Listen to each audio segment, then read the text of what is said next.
Assalamualaikum warahmatullahi wabarakatuh. Waalaikumsalam warahmatullahi wabarakatuh. Selamat siang Bapak, selamat siang Kak.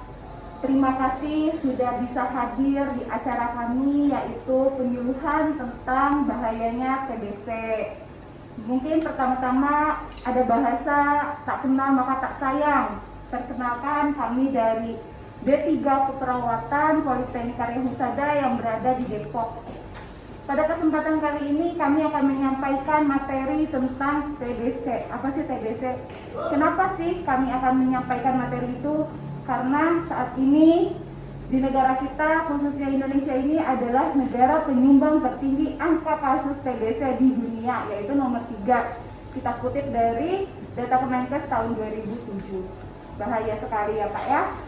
Mungkin di sini saya akan memperkenalkan diri dulu, yaitu dimulai dari saya Kartika Desta Permatasari sebagai pemandu acara hari ini. Kemudian ada Mbak Lisa sebagai pemateri, nanti Mbak Lisa yang akan menyampaikan materi. Kemudian setelah sesi pemberian materi, nanti ada sesi tanya jawab yang disampaikan oleh Mbak Sally. Kemudian di akhir untuk mereview apakah Bapak dan Kakak sudah mengerti tentang materi yang telah diberikan oleh kami. Nanti kami akan mengadakan kuis yang dibimbing oleh Mbak Endang. Oke, dan kita di sini akan membagikan banner dan leaflet untuk Bapak dan Kakak membaca sekalian untuk sambil dijelaskan materinya.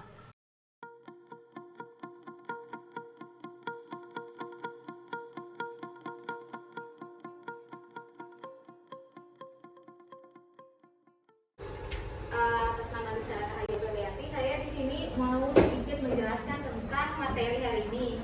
Di sini saya akan menjelaskan tentang TB dan TB MDR. Jadi ini TB jenis TB terbaru, yaitu TB yang kebal obat. Nah, sebelum tahu apa itu TB MDR, di sini saya mau menjelaskan sedikit tentang TB. TB itu berasal dari kuman TB, yaitu Mycobacterium tuberculosis. Nah, kuman TB ini nggak cuma nyerang paru-paru, dia tuh bisa nyerang tulang, sendi, kulit, usus, kelenjar getah bening sampai selaput otak. Jadi kan ada juga tuh istilah TB tulang, TB kelenjar, TB. Jadi nggak cuma TB paru ya. Sebenarnya TB itu kumannya dia bisa kemana-mana. Nah, TB itu juga bukan penyakit keturunan ya. Jadi salah kalau yang bilang turunan. Nah, lalu saya akan menjelaskan tentang apa itu MDR. Jadi TB MDR itu adalah TB yang kebal obat. Kalau misalnya kuman TB biasa, itu biasanya kan pengobatannya 6 bulan. Kalau TB MDR ini dia lebih lama. Jadi paling cepat itu 18 bulan, lalu paling lama itu 24 bulan atau 2 tahun. Nah, jadi kalau misalnya TB ini nggak diobati, TB MDR-nya, dia bakterinya atau kumannya itu akan semakin tebal dan itu bakal susah banget untuk diobati. Karena sampai sekarang sih belum ada lagi obatnya. Kalau misalnya TB MDR ini sampai putus obat. Nah, mengapa seseorang dapat terkena TB MDR? Nah, yang pertama itu karena pemberian obat atau dosis dari TB sebelumnya. Jadi memang sebelumnya orang itu pasti sudah terkena TB, tapi bukan TB MDR, TB biasa, tetapi TB tersebut tidak tuntas pengobatannya, atau mungkin tuntas tetapi bisa juga terkena dari orang lain yang memang memiliki TB MDR.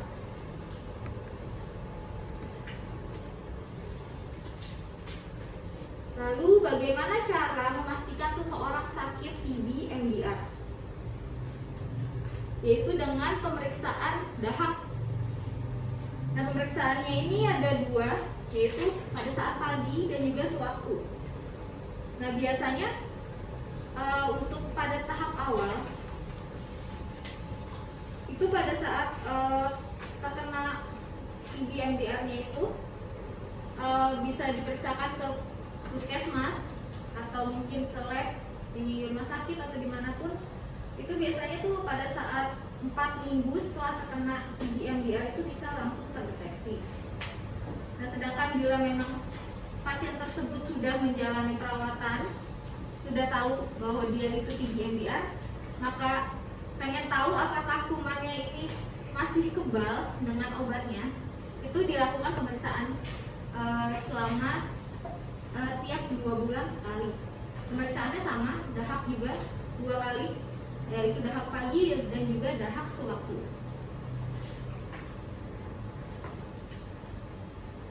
Lalu apa yang harus dilakukan pasien selama menunggu hasil pemeriksaan? Jadi selama menunggu hasil pemeriksaannya kan memang agak lama ya untuk hasil TB MDR-nya ini, untuk hasil labnya. Nah, pasien-pasien tersebut itu tetap dikasih pengobatan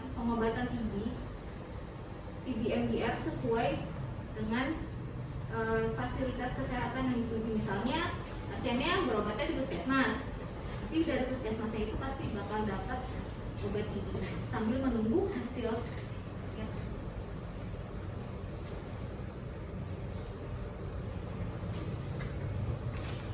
Lalu tindak lanjut hasil pemeriksaannya, bila memang pasiennya benar-benar terkena TB, maka pasti akan menjalani pengobatan selama 18 sampai 24 bulan dan menjalani pengobatan sesuai dengan kalau misalnya dia ternyata hasil labnya itu TB-nya bukan TB MDR, berarti tetap menjalani pengobatan tetapi dengan sesuai diagnosisnya. Misalnya TB biasa aja, itu kan juga ada obatnya, jadi beda. Jadi kita menyebut obat TB dengan sebutan OAT ya. Jadi kalau OAT biasa dengan OAT MDR itu berbeda ya obatnya, karena jenis kumannya pun berbeda. Nah, bisakah TB MDR itu disembuhkan? Bisa. TB MDR itu bisa disembuhin, bisa. Tetapi harus pengobatannya itu tuntas, sama seperti TB yang lain. Jadi kalau ini kan udah tahapnya tuh MDR sudah sangat-sangat tebal ya kumannya, jadi sebaiknya itu benar-benar sampai tuntas.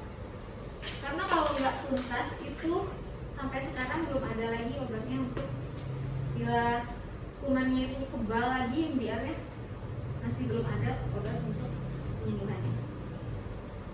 Lalu bagaimana pencegahan penularan TB MDR?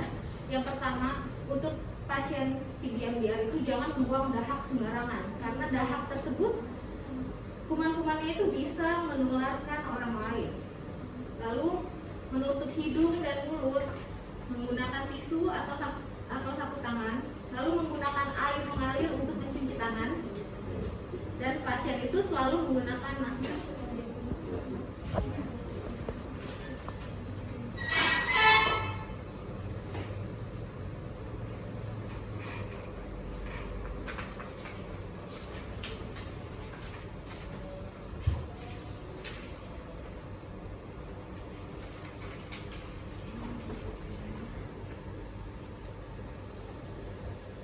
Apa yang terjadi jika pasien TB MDR tidak berobat secara teratur? Yang pastinya pasiennya akan semakin parah akibat terburuk dari pengobatan yang tidak teratur itu adalah kematian.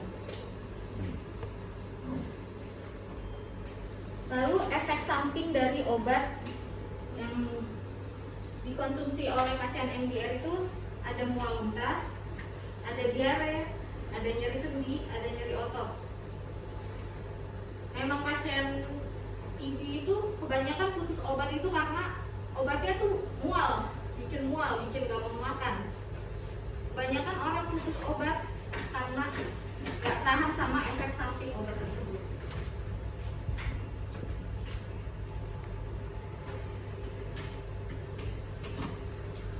Lalu ada juga gaya hidup sehat untuk mencegah TB, yaitu yang ada dengan cara menjemur kasur, menjemur bantal, lalu membuka jendela, jadi cahayanya bisa masuk ke dalam rumah, ke dalam kamar. Lalu juga makan makanan yang bergizi, tidak merokok, tidak minum minuman yang beralkohol, dan olahraga yang teratur.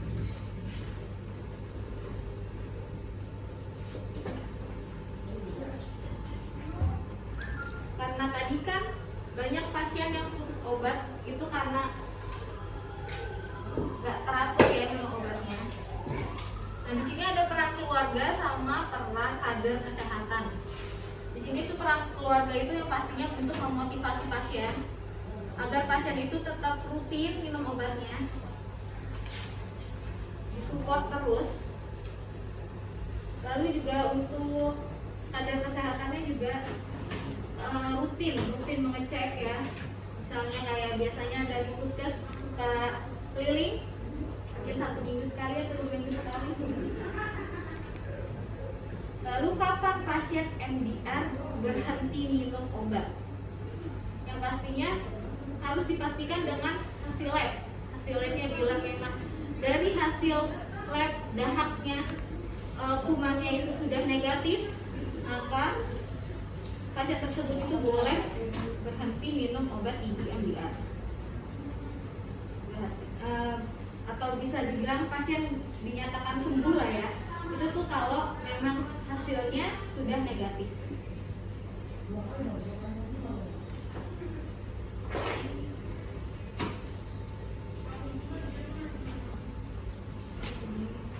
Di sini saya mau ngasih tahu obatnya nih ya. Di sini ada pirazinamid. Tabletnya besar ya Pak ya. Susah nih kayaknya nih tulangnya. Lalu di sini ada etambutol. Obat ini banyak. Lalu di sini juga ada obat suntik. Nah, kalau PBMDR itu jadi pada saat awal sampai 4 minggu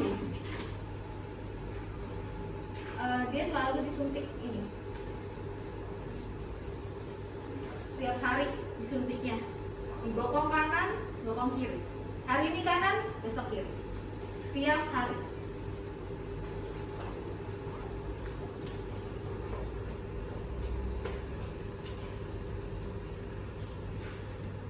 Ini juga sama. Obatnya injeksi juga. Kalau dari kamu, makanan doang. Kalau bukan ganti ya. Ada simbang. Oh iya. Kenapa nggak di tangan?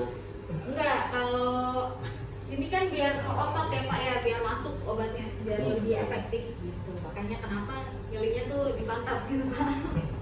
Tahu ya. Terus juga biar sarafnya nggak terlalu sakit, nggak terlalu berasa. Kalau di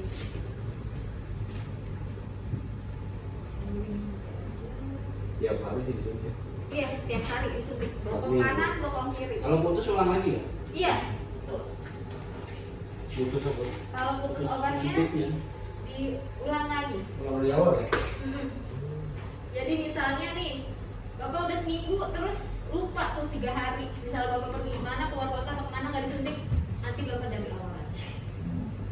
Ulang dari nol ya, Walaupun kayak kurang, pom bensin walaupun jadinya. kurang 1 suntikan.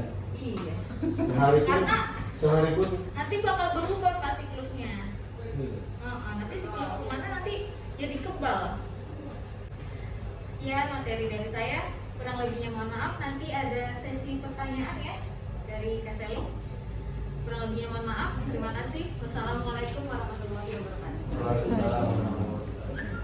Ini saya bakalan buka sesi pertanyaan. Barangkali dari Bapak atau kakaknya ada yang mau bertanya? Ya, Ibu. Silakan Pak. Kalau jika pengobatan tidak sesuai dengan pengobatan, bagaimana? Mungkin yang Bapak maksud itu tidak sesuai dengan prosedur ya Pak ya. Karena untuk prosedur minum obat TB itu yaitu 6 bulan. Nah, kalau selama 6 bulan itu prosedurnya tidak dilakukan dengan baik atau obatnya tidak dihabiskan dengan secara tuntas dan tepat waktu, takutnya si bakterinya itu bakalan semakin kebal Pak. Nah, takutnya lagi dia akan merembet ke jaringan-jaringan yang ada di dalam tubuh kita. Seperti itu Pak. Ya, gimana Pak pertanyaannya? menjawab? Nah, Terima kasih. Mungkin ada lagi yang mau bertanya? Ya silakan, namanya siapa Pak? Mau tanya ini baru, apakah anak kecil ini bisa terkena TBC? Pasien anak. Untuk pasien anak boleh diperjelas nih pertanyaannya? Apakah anak kecil bisa terkena TBC? Untuk anak kecil, biasanya untuk anak kecil ada penularan ya Pak ya. Misalkan untuk kondisi badannya juga dia misalkan lagi drop. Nah dia misalkan atau tetangga atau enggak dari keluarga sendiri itu ada yang memang mempunyai penyakit tersebut, bisa aja dia terkena. Gitu. Dibalik lagi dari kekebalan tubuh si anaknya juga sih kayak gitu. Ada boleh, Bapak namanya siapa Pak? Namanya Digun. Oke boleh Pak. Kalau Silakan Ibu. batuk berdahak apa udah pasti TBC?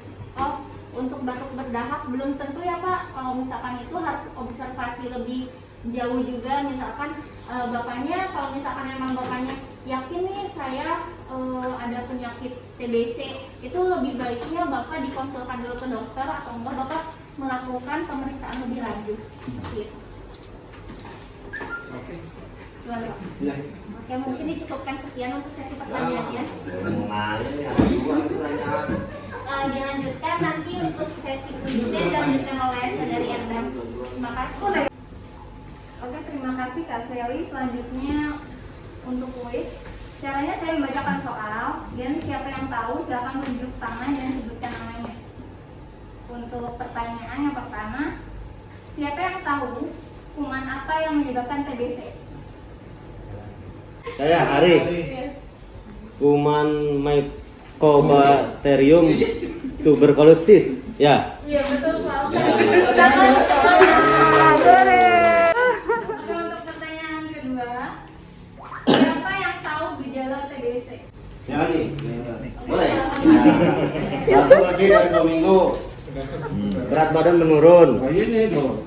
Batuk berdahak. Dan disertai dengan darah. Tidak Nafsu makan menurun. Tapi pada dada Cukup. jadi Kurang. Untuk pertanyaan yang terakhir, bagaimana pencegahan TBC? Oh, buang air liur jangan sembarangan. Ya. Itu saja, Pak. Boleh. Oke, silakan. Cegah ya. Pencegahannya makan makanan teratur, yang sehat, ya kan. Membuka jendela agar mendapat udara yang cukup baik. Minimal tidur, ya. Mendapatkan apa nih tulisan kecil amat sih ya? Melalui BCG sesuai dengan ketentuan dan jadwal. Rutin berolahraga dan tidak merokok.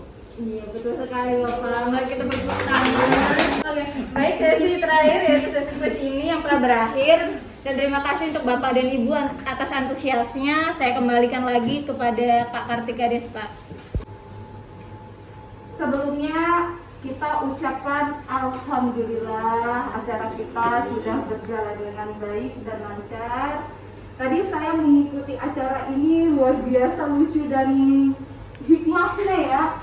Benar-benar usul gitu saat dijelaskan dan nggak dijelaskan ada pertanyaan itu luar biasa banget. Tepuk tangan dulu untuk warga Kelurahan Cibubur. Luar biasa. Sebelumnya saya ingin tahu nih selama tadi teman-teman saya menyampaikan materi, selama teman-teman saya memberikan kuis dan pertanyaan, mungkin apakah masih ada yang mau bertanya? Mungkin. Bapak Supriyono? Cukup. Oke, baik. Mungkin saya mau minta feedback ya dari tadi yang bertanya dan menjawab. Saya acungkan jempol kepada Bapak Hari Raya. Luar biasa. Ini paling aktif loh. Bapak ini antusias sekali. Apakah ada keluarga yang mengalami TBC atau lingkungan sekitar gimana Pak? Wah, TBC ya? Ya? Aku sini kalau cerita nih nggak boleh ini. Oh gitu. Iya. Mungkin ada ya Pak ya? Ada. Ada ya. Jadi Bapak boleh memberikan pesan dan kesan kepada kami setelah kami memberikan edukasi tentang TBC ini? Ya kita gimana sih, orang hidup ya harus lah, hidup sehat tuh harus teratur, ya, menjaga kesehatan, ya kan? Jadi itu pola makan, olahraga gitu ada juga teratur.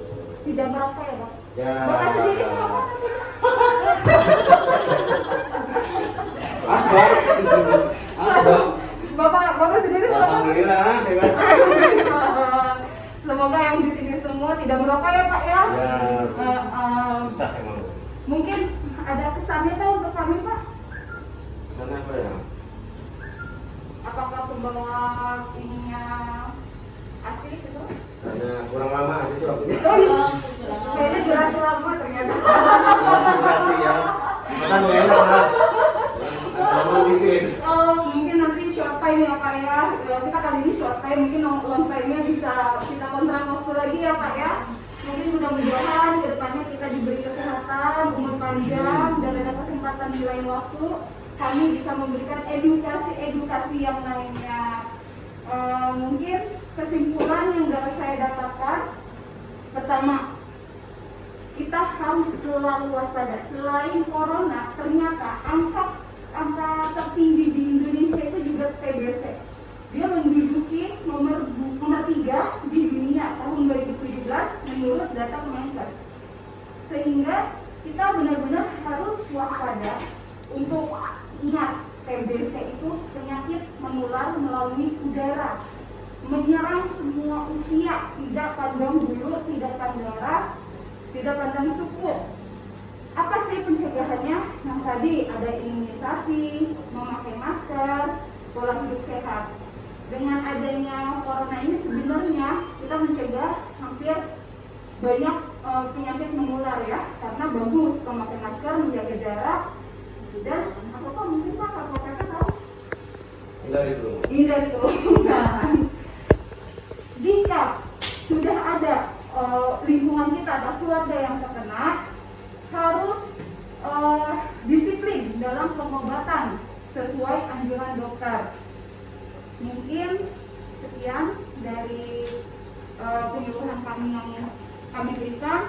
Saya ucapkan terima kasih banyak. Mungkin mohon maaf jika ada kesalahan ataupun ada kata-kata yang tidak berkenan di bapak-bapak dan kakak. Terima kasih. Kita akhiri dengan wabillahi taufiq wal hidayah. Wassalamualaikum warahmatullahi wabarakatuh. Waalaikumsalam.